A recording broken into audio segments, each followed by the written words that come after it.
Hey guys, zpolt here, and I'm back for another video, and finally I am back in the studio to make a video. So I had a long vacation in Bali. Shout out to people there in Indonesia.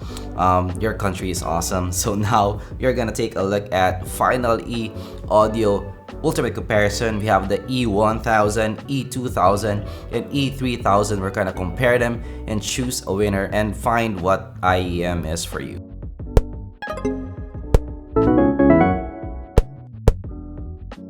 But of course, big thanks to TechShop28 for lending me these units for this review. Links down below for their shop. Alright, so let's take a look at the build first. Actually, in terms of build, they are pretty similar. So this is the shape of the lobes. They're pretty similar. In the E1000, you have a plastic container. In the E2000, you have a metal container, but it's sort of like a matte container. And in the E3000, you have the glossy metal. And yeah, pretty similar shape overall. You will notice from afar that this is a Final E product. So in the Final E's, you have non-removable cables. You also have fork that's plastic. Everything is plastic. And also L plug at the top with a pretty slim L plug. So this will be okay when you're using it with your smartphone with no problems. But overall, I'd say I prefer a removable cable, and also if the cord is a little bit thicker. So this is not as reassuring as other earphones that I've reviewed here. So I would say overall, this is in the below average build quality. So the E3000 is almost the same, non-removable cable, also thin cable overall. So this is the E1000. As you can see, guys, you have a thicker cable with the E1000 than the E3000. So yeah, definitely this is not that reassuring compared to other IEMs that I reviewed. This is in the below average in terms of build quality. So in terms of fit, they are very similar. These three, they're pretty okay in terms of fit. So this is how it looks like.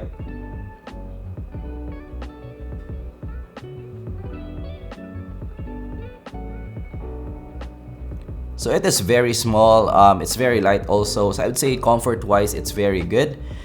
Even if it doesn't have the ear hooks, it's pretty stable still on the ear.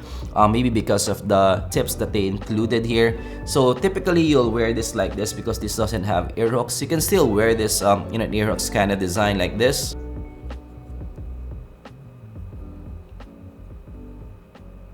In this style, it's definitely more stable, but it doesn't look right for me because the cable is too thin to be sort of an ear hook at the back of your ear. So yeah, you can still wear it like this, but you'll typically wear it with a normal kind of earbud style design. Definitely the one with the ear hook is more stable compared to this, but not so bad overall. I can see me wearing this for long listening sessions without any problems. I'd say above average in terms of comfort, fit, and isolation overall. In terms of isolation, this is average also. I can still hear my voice, but not so bad overall, maybe because of the design also of the lobes. It doesn't really block out the noise. So yeah, this is more of like the tips is gonna do the isolation for you, not the design of the lobes themselves. So in terms of comfort, design, and isolation, they're pretty similar, so I wouldn't review the rest of them. So if you have additional questions, of course, just let me know. So let's proceed now to the sound. Alright, so in terms of sound, they all have their similarities. They have their house sound, definitely. So these three are natural sounding. They have some warmth and also have some smoothness to the sound. So let's go with the E1000 first. So the E1000 is a warm sounding IEM. That's a punchy bass. Highs are not super extended though. It's a bit dark at the top. So it's not a clarity focused IEM. It's more of a bass focused IEM. So it's smooth sounding, also fun sound altogether. Definitely the bass is elevated here in the E1000. The highs are tamed overall. It's laid back overall. Good body though, no sibilance, but again, it has a treble roll-off at the top. So those who like clarity in their life, this may not be for you. Mids are thick, forward in the mix also. Good body, also smooth in general. But it's not bleeding in detail here in the mids department, but not so bad mids overall. The bass is punchier in general. I would say it is the strength of the E1000. Definitely forward in the mix. I would say still not overpowering, but definitely it is in the boomy side in terms of the bass. It can go deep also. The attack is pretty fast, but the decay is, I would say, not as fast. So this gives a boomy nature in the bass department. And of course, with that punch, definitely this can be for bass heads as well. So definitely this is one of the strong suits of the E1000. The stage is below average, so across actually all the final E's, the stage is not that expensive. So definitely a small stage here in the E1000. Imaging, due to the small stage, is not so good also. I would say below average also.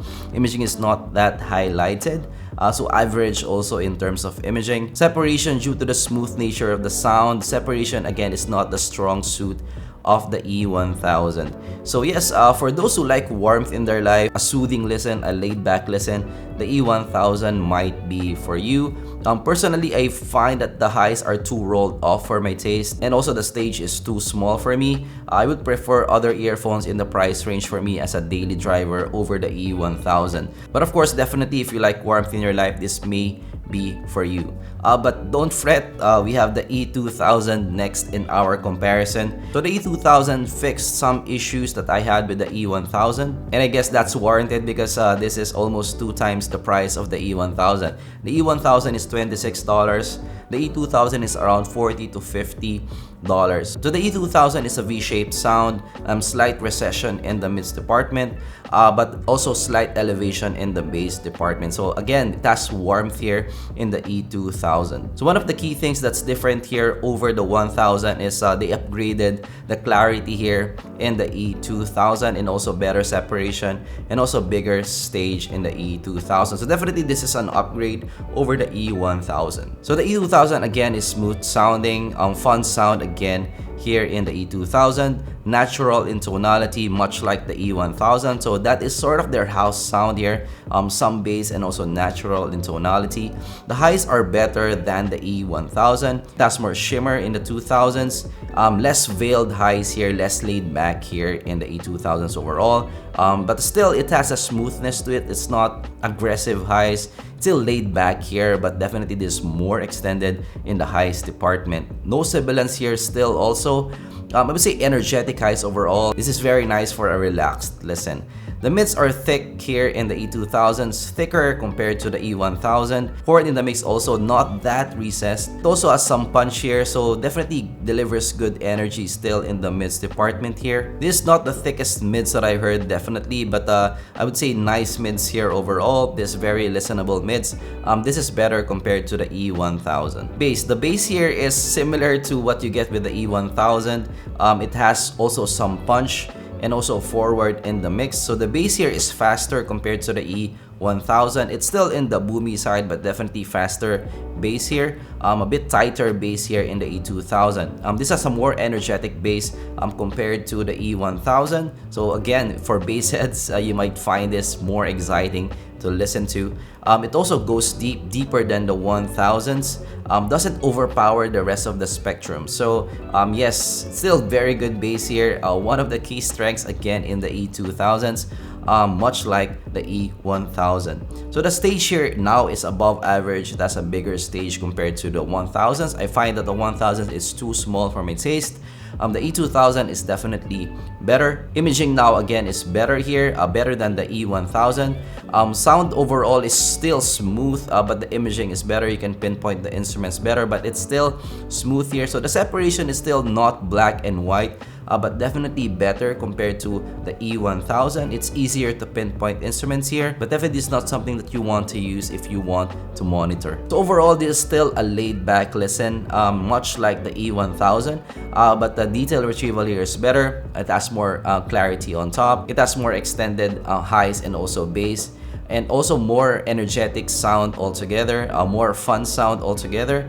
So this is something that you can use for a casual listen still. While I have some gripes with the E1000, the E2000 now is something that I can use as a daily driver.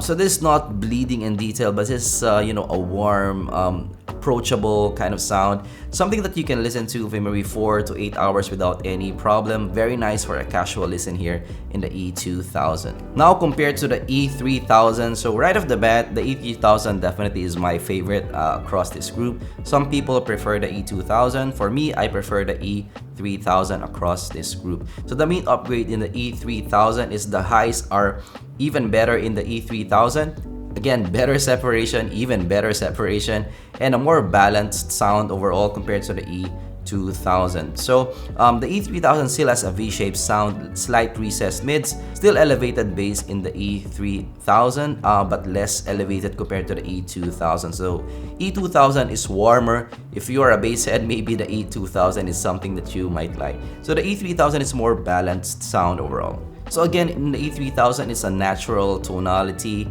still smooth, but here it's less smooth. It's more black and white here in the E3000. Fun sound still in general because of that bass punch. So overall, also better detail retrieval compared to the 2000s here. The highs are more extended than the E2000. This is sort of nearing what you're getting with maybe the CCAC10, so that kind of extension. Extended, but still very controlled, I'd say. Still a relaxed highs overall. So yes, near sibilance but still well controlled. I would say still no sibilance here, but for treble sensitive people, you might find this to have a slight sibilance there at the top. So still smooth highs here overall, but definitely has some shimmer now. It has more excitement now in the E3000, which is something I like. Definitely more energetic highs overall compared to the E2000. So compared side by side, the E2000 sound a little bit veiled in comparison compared to the E3000. Mids, so even if again it's recessed in the mix, it still has good detail. I'd say that the mids in the E3000 is thinner compared to the 2000s, but the mids are still nicely detailed here. Separation is a bit better in the mids department because of less smoothness, less thickness here, less congestion there in a way. So yeah, I would say clean mids over thick mids overall. So this is much like the TNT3 in a way in terms of the presentation, where it's more clean than thick mids. Bass, so the bass is tighter now in the E3000 compared to the E2000. It's less boomy, but it's still in the boomy side, but definitely it's tighter compared to what you get with the E2000. So still it's a little bit forward in the mix. You can definitely hear it.